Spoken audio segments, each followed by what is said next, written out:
last week we already discussed qualitative and quantitative, and now we try to analyze what is the difference between population and sample.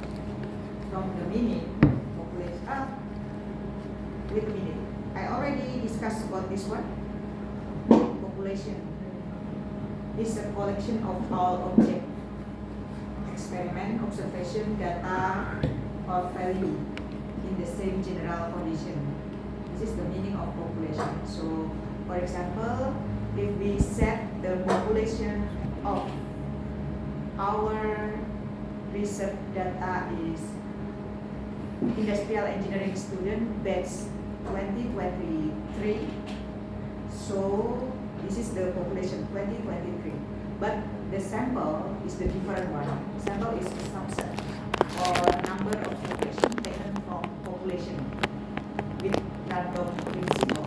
So, for example, in your batch there is maybe around 200 students, and we take only 30 students with randomly, because we hope that each member from 200 students can get the similar proportion. Take as an example. So in this meaning, we can understand that sample is part of population. The number of sample can observe, we can discuss later in some theory. And for the descriptive, there is the different one between population and sample. We will call parameter as estimator for the population number. So n, mu, theta, and also p. N refers to number of population member, and mu population mean, theta for standard deviation, and p for proportion. Sometimes we use capital P, not P, capital P, and the small p for statistic, for sample. I think it's okay. And the difference, when we call parameter as the estimator for population, estimator for sample, we use x bar, not mu. So only using grade in population, but we use x bar and also s. S here means standard deviation. So s squared means variance, and p, small p, sample proportion. Okay. And from a subset of the population, we can get the sample, and then from the sample, we hope that the sample represents the population, which is the population have normal distribution. And here, we will study about statistics as a collection of data, either numerical or non-numerical. We already discussed last week, so I will skip this one and also the comment. Let's move to the data type. So here, data is raw fact obtained directly from the collection process, which need to be further processed to produce some information that has specific meaning for interpretation part. So we can classify it into quantitative and qualitative, parametric and non-parametric, nominal, ordinal, interval, ratio, or discrete and continue, cross-sectional and time series, single and group, and also single and multiple. From quantitative and qualitative, actually it's related for the scale of data. The scale of data is nominal, ordinal, interval, ratio. When we get data in nominal and ordinal, it will include in qualitative. Meanwhile, for the data in interval and ratio, it will include in quantitative. The similar one, when we have data in quantitative form, usually it continuous data. Conversely, qualitative is the discrete data, usually, not always, but for nominal ordinal, it's always joined in qualitative data. Have you heard about this before? Nominal, ordinal, interval ratio? Oh. start to discuss the first one, quantitative or numerical data. For quantitative or numerical data, it's obtained from enumeration, counting, measurement, or assessment. For example, if we have score 75, or we have score 100, or our height is 169, is it from measurement? So we can call it as quantitative or numerical data. And we can calculate using mathematical expression, either for plus, minus, or anything else. However, for qualitative or categorical data, it's not numerical. Usually dichotomy, for example, gender, man, woman, and then labeling or symbol. It's just for labeling. We can get good, not good, best, or something, but it's not related to some value. That's why it's called qualitative. And also from classification or stratification and verbal assessment. Then parametric and non-parametric is different one. It will related for the inferential statistics. I heard you all also take in this semester, so you will know about the parametric tests and non-parametric tests. Parametric data is quantitative data whose random variable follow a probability distribution pattern with certain parameter. And we usually assume that the probability distribution is normal distribution. If our data can get normal distribution, then it will include in non-parametric data. In non-parametric data, there is lack of probability distribution, but we still can have another distribution instead of normal. It's difficult to estimate regarding the population probability distribution. So usually in non-parametric data, we use ranking to calculate. And usually in non-parametric data, it's include for qualitative data. So for example, if you give score for some questionnaire, not good, very not good, not good, enough, good, and very good. Yeah. There is a ranking. Very good is the best one, and not very good is the worst one. That's why we can calculate by using ranking, and you will get the non-parametric analysis because there is no distribution, especially normal distribution. Okay. And the next one is for nominal, ordinal, interval, and ratio. If you try SPSS, some of statistics software, not yet. When you study about some statistics software, either Minitab or CSS, you will find that you need to define what kind or what type of your data. The first one is nominal data. This is the easiest one. Nominal data is data that consists solely of symbols, even if they are number. The function is just to differentiate the value. So there is no indicating level, no ranking, no level, but just to differentiate. Okay. So for example, A is different with B, and then gender, skin color, race, religion, or anything else. It just to differentiate. No leveling, no ranking. But in ordinal, apart from differentiate, we also add some labeling.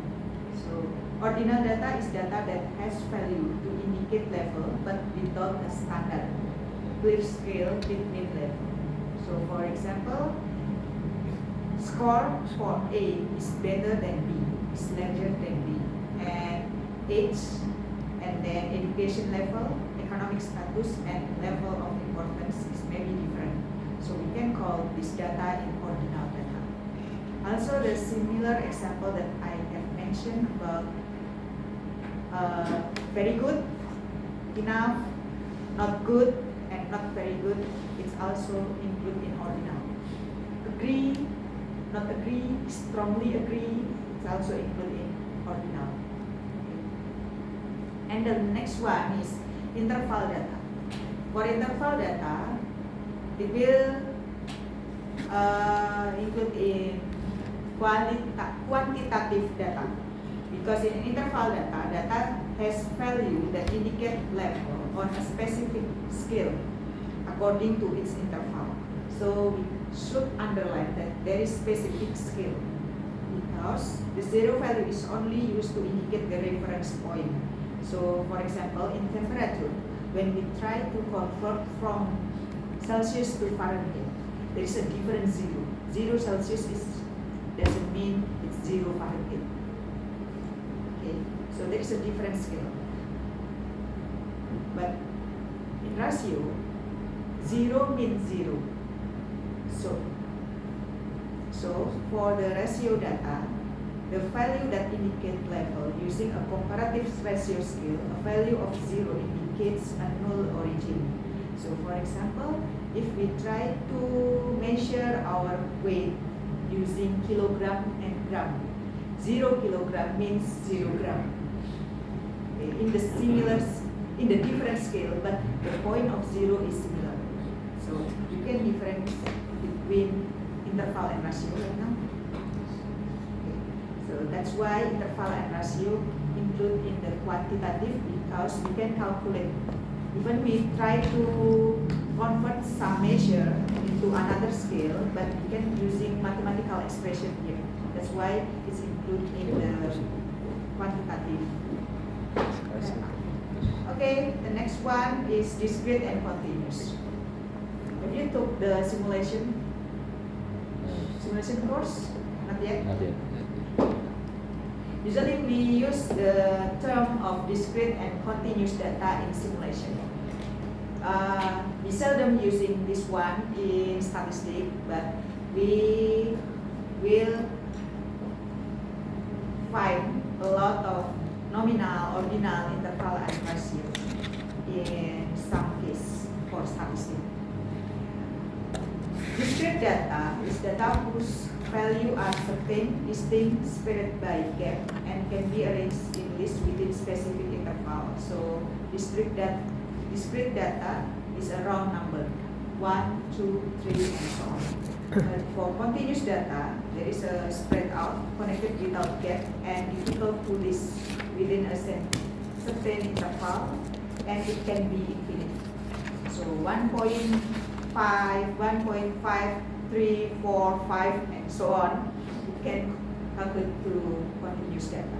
So in here, the illustration can give you some example when we try to distinguish some data is discrete. So we calculate from the drop 1, 2, 3, and so on. But for this one, this is continuous. It flow and you cannot calculate the drop. So it looks like the quantitative and also qualitative. In qualitative, we calculate 1, 2, 3, 4. But in quantitative data, we should measure.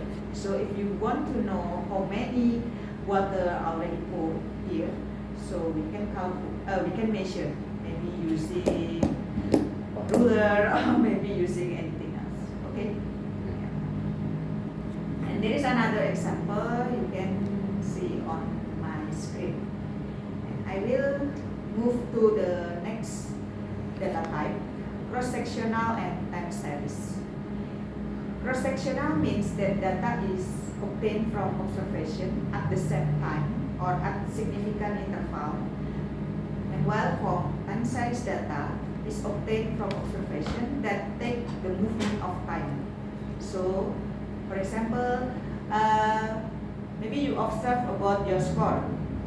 When you observe only in this semester, it can be the example for cross-sectional data. You compare about this subject and another subject, but only in one time. However, when we try to know the trend of some data, how about your score in first semester, second semester, and third semester. There is a different time, so we can call it as time series data.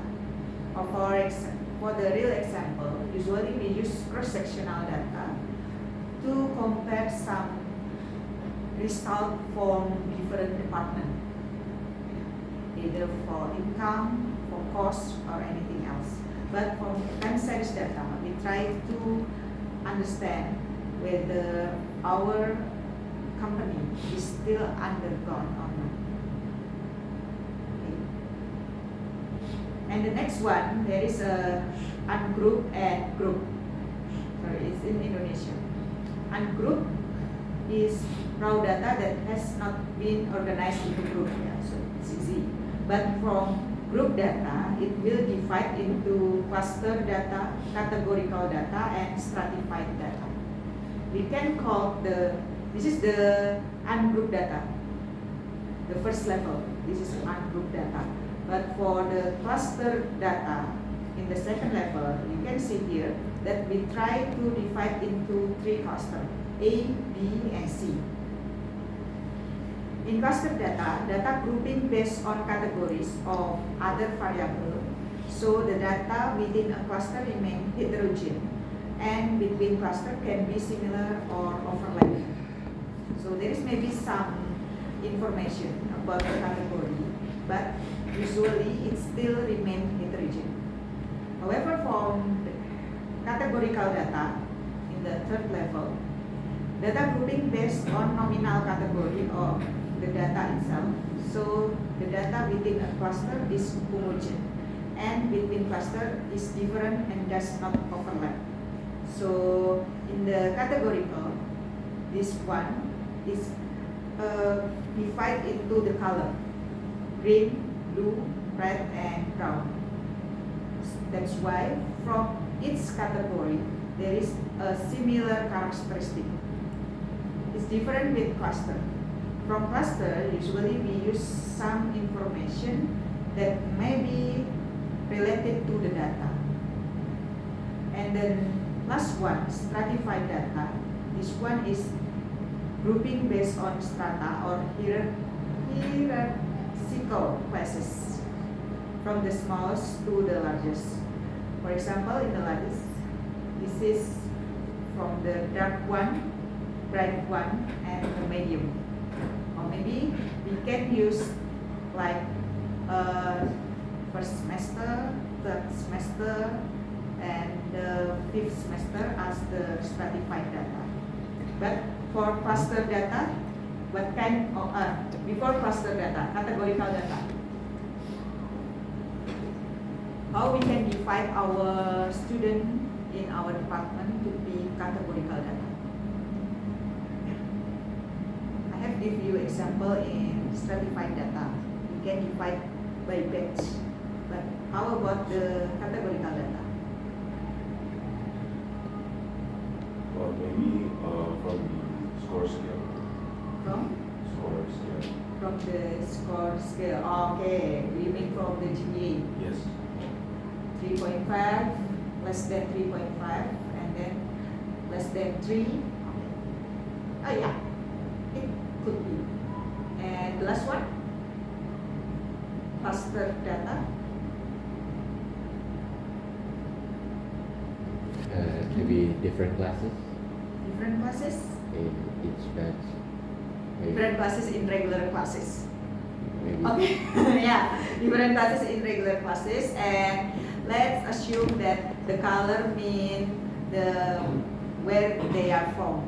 Right. Okay, so maybe from Java or another island. Okay, thank you. So you can define what is the cluster, categorical, and strata. And the next one, we also have univariate and multivariate data. Oops. Okay. Univariate data is data that represent only one variable. So for this example, year and revenue.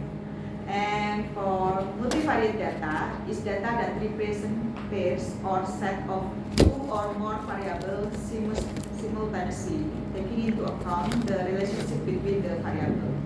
So in the bivariate, set only company size and also year.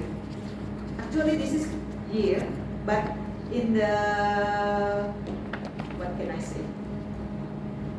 In this circle, the large one is the bigger one, the small one is the smallest one.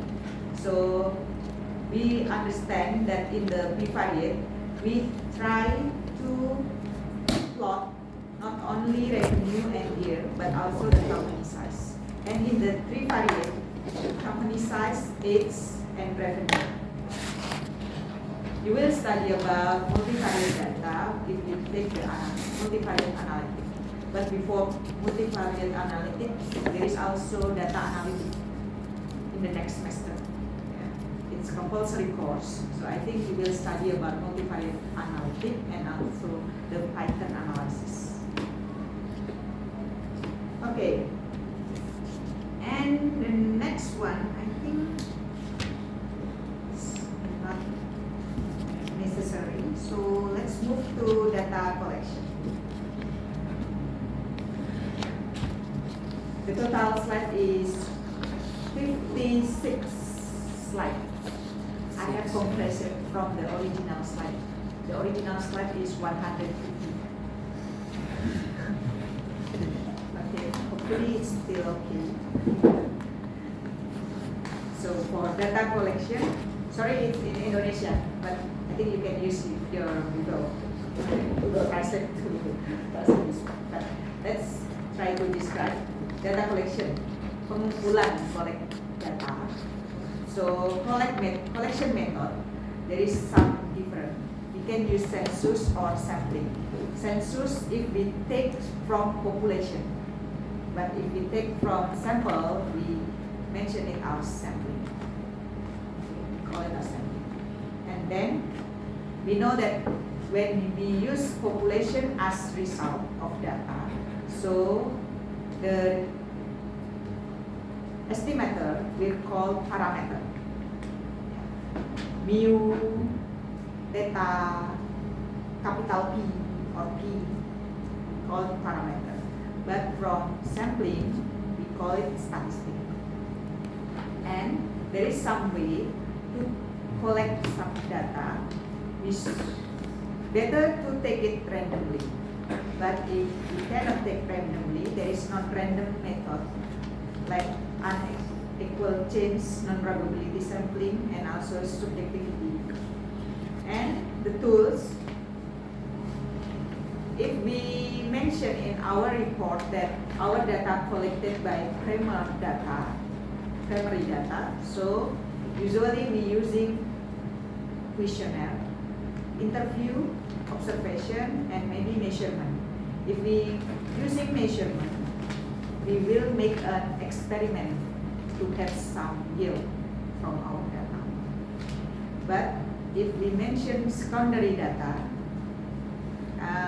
our student like to give some terms of brainstorming, discussion, maybe read some literature, but we need to make sure that the source of information is the right one. Okay. Even this is the secondary data. So, from data collection method, census is used to collect data or information from all members of population, and a retrospective study used to collect data or information from past event, historical data. And observational study is used to collect data or information currently occurring in an actual system. And the last one, design experiment, is used to collect data or information through experiment with pre-designed condition. I think in this course we also will study about design of experiment.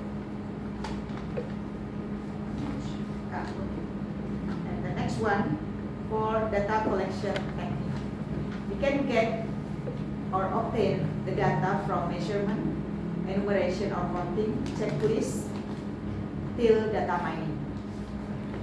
What is the difference between measurement and data mining? Or counting and data mining? Checklist and data mining. What is the difference?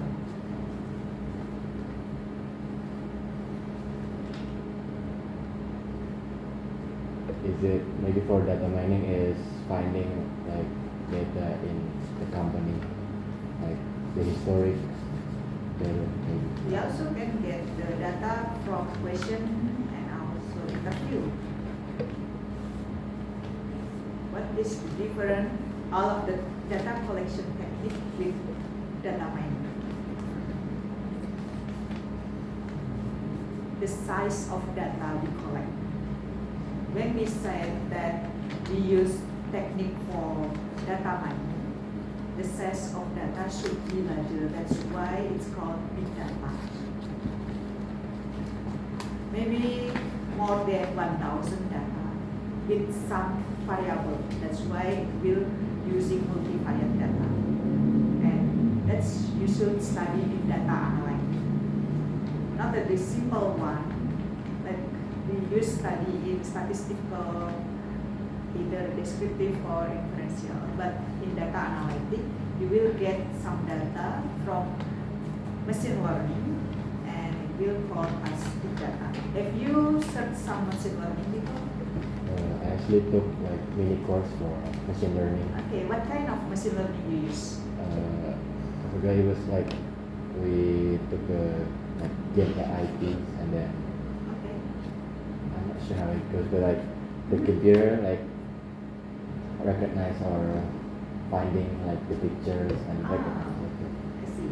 So have you find some data set for machine learning? Oh yeah, I think it was from the website called Kaggle. Yeah, Kaggle. Kaggle. Have you find it? Yes. Okay. The other one? Not yet? Okay.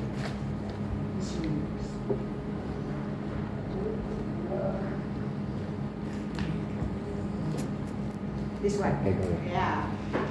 I also use this one in my doctoral study. Okay. But there is another website you can also find some data set. So you can practice to apply some multivariate analysis or multivariate technique here. Okay. Here. It's very easy to get some secondary data. It's not primary data, but secondary data. But let's see. Student performance. What? Okay. This one. Let's try it. Okay. Why the technique called as data mining? Because we try to mine some data that very big, very large data. So for example, like this one, this is large data with a lot of variables, anxiety level, self-esteem, depression, and so on. Yeah. It's not the complicated one. I think you can find another that more complicated. You can make it from similar, like this one. Okay. In statistics, usually we use quantitative data. It's hard to using non-parametric. Yeah. But when we try to study about data analytics, any form of data can analyze using data analytics. Like this one, this is the binary tag 1 0 1 0, and it will combine with the quantitative data. Yeah. We don't need to transform into some type of data, but we try to analyze simultaneously using data analytics. It can be work. So usually I will try to find some example that already taken by some user. So let's check. Not good.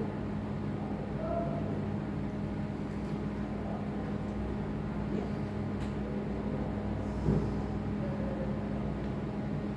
This one. Have you studied about how to coding? Python. Python. Yes. Yes, but I think it's the different one with data analytics. Oh, yeah. Python in the last semester, what kind of Python you use? Jupyter. Jupyter or Google Colab? It was Not both. good. I think it's like Visual Studio, like Visual Studio, okay. Because even for the last semester student, it's still hard to learn, to ask them to study about Visual. Yeah. Okay, coding, and then let's see the output. Yeah, this one, descriptive. Just change the data, but we already have the comment, and we can get the descriptive study. We will study about this in the next next session with Winter, but maybe it depends. Winter will ask you to study about this method or using XLSCR. So usually we use Python to generate some of this data, and I think it's powerful.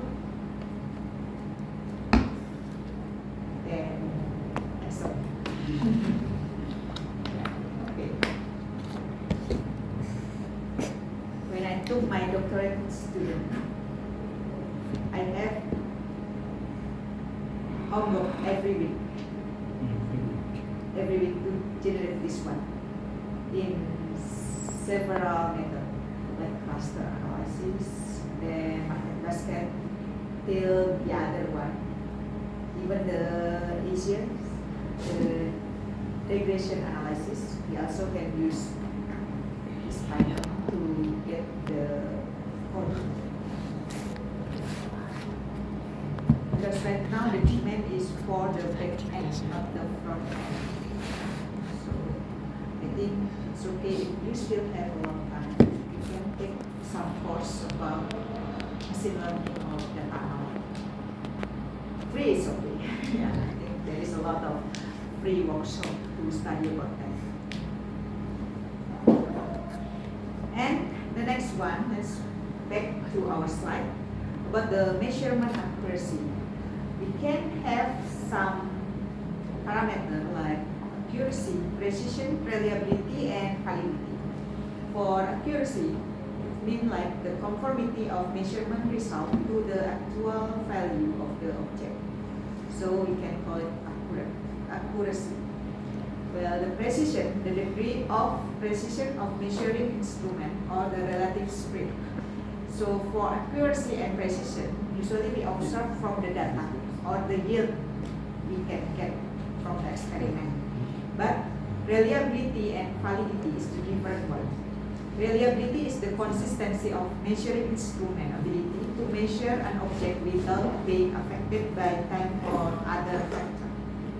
So, for example, right now I'm using ruler to measure this table, and let's have a break, maybe 1 week, and next week I try to measure this table using the same ruler. And when we obtain the similar result, it means that the ruler, not the table, but the ruler is reliable. We can believe to the measurement using this ruler. Or maybe you can use some thermometer to measure your body temperature. When we say or we assume that we are normal, the thermometer should be in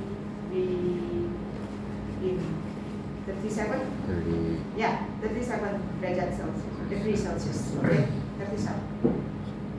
But sometimes, usually, the reliability of some tools is not accurate. Then we can use calibration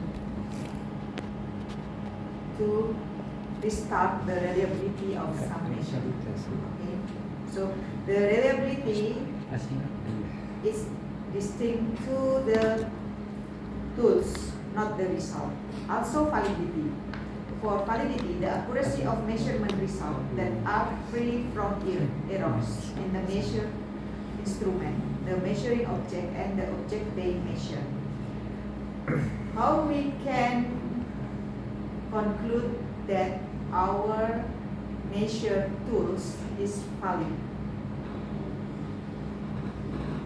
Both of these measurement is for the tools, not the result, but accuracy and precision is for the result. We already know how we can conclude that the measurement tools is reliable, but how about the validity?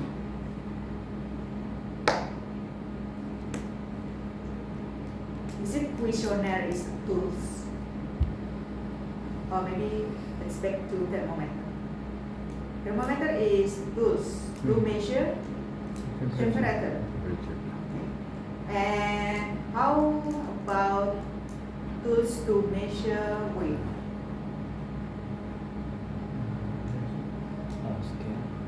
Scale, okay, scale.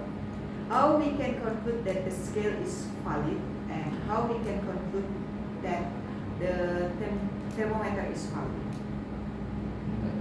Maybe like we have to measure it based on the standardized like international. Okay, standardized international. Anything else? Is it valid if we try to measure the weight using thermometer? No. In other hand, is it valid if we try to measure the temperature using scale? So right now, do you understand what is the meaning of validity? When we measure the right one. So for example, I want to measure the satisfaction of industrial engineering student. Who will get my questionnaire then? Can I distribute to Faculty of Social Science? Why? There is no correlation between the questionnaire. Related with the questionnaire? Which one? Because Because the question is about the industrial things. because we want to measure the satisfaction from industrial engineering student, not from the Faculty of Social Science. That's why we need to make sure our measurement tools is using the right data, is measure the right data, then it will call validity. So I think I can give you some wrong example.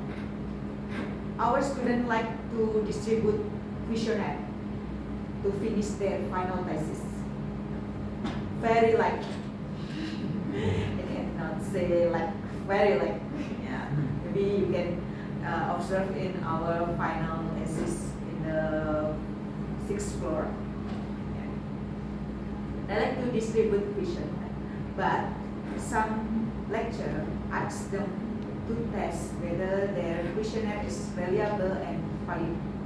And to indicate that the questionnaire is valid, it's just the easy ways to make the respondent demographic. We want to measure about the satisfaction from coffee shop. Okay, we want to measure the satisfaction from customer in coffee shop. So make sure that the respondent already visit the coffee shop. Don't distribute the questionnaire to someone who never visit coffee shop. You can get the result because you observe someone who don't know anything about coffee shop. So that's why the easiest way is just put in the demographic respondent one question. If you visit, if you know about this, if you feel about this, if you got some experience with some object that we know to measure right now. Yeah. That's the meaning of reliability and validity. Because in our department there is a lot of statistical experts, and some of them have different paradigms. So you should understand how 2 minutes are. Let's move to the next one.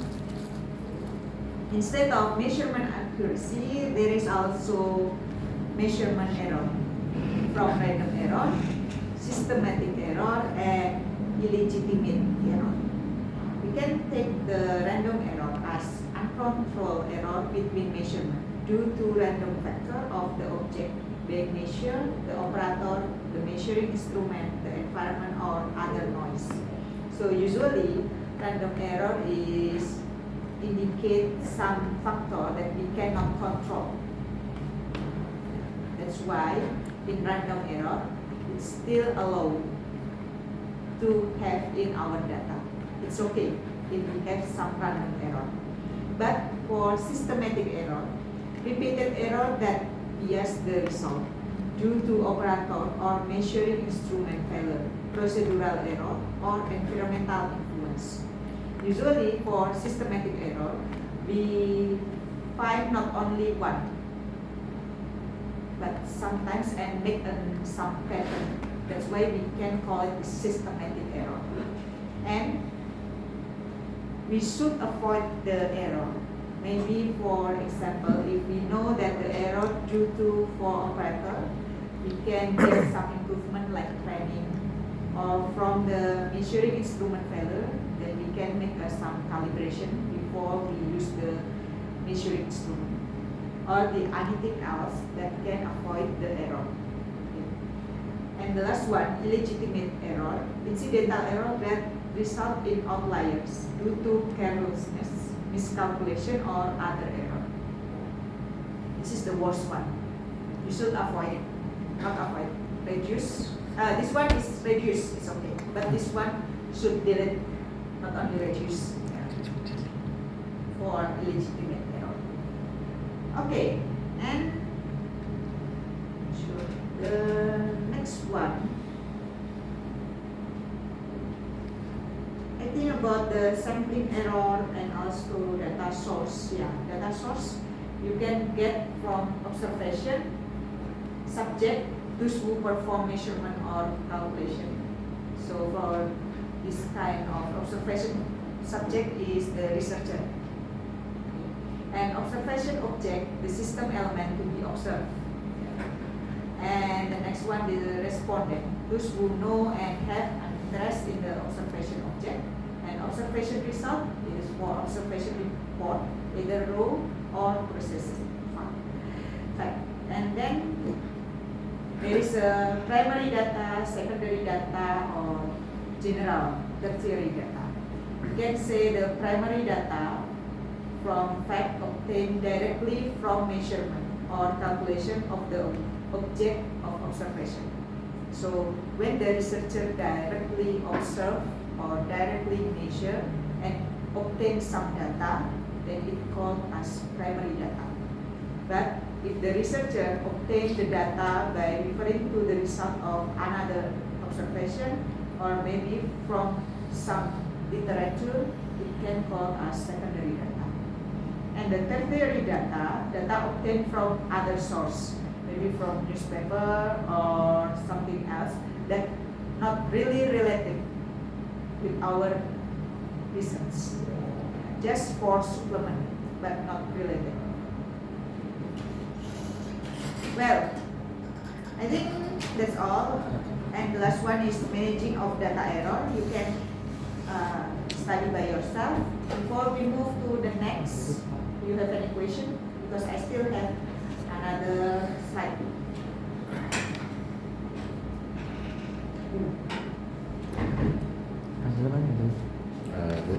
Yeah. What is an example for the systematic error for environmental influence? Systematic error for okay, that's a good question. So the first one is because we cannot avoid the error. Usually the environmental,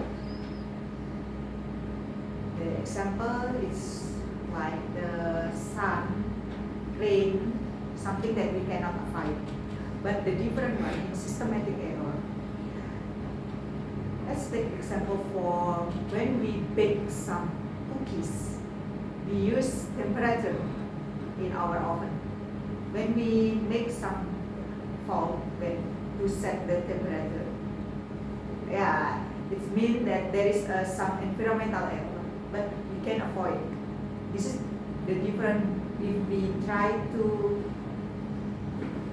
bake some chips using sun, yeah, and we try to cook some cookies using oven, or maybe just cook using a stove. It's the different one. So you can control or not control. In systematic error, even it's environmental error, you still can control it. As well as for this one, air conditioner. Yeah, we can calculate about how stressful our worker work in. What can I say? Like in Surabaya without air conditioner. Humid. Yeah, the humid and also the temperature is not good for work, right? Right. But we can control it if we have some fun. Yeah, you can buy some air conditioner. Okay. So this class should be end Yep. on. Yeah, we still have 30 minutes. You have any question?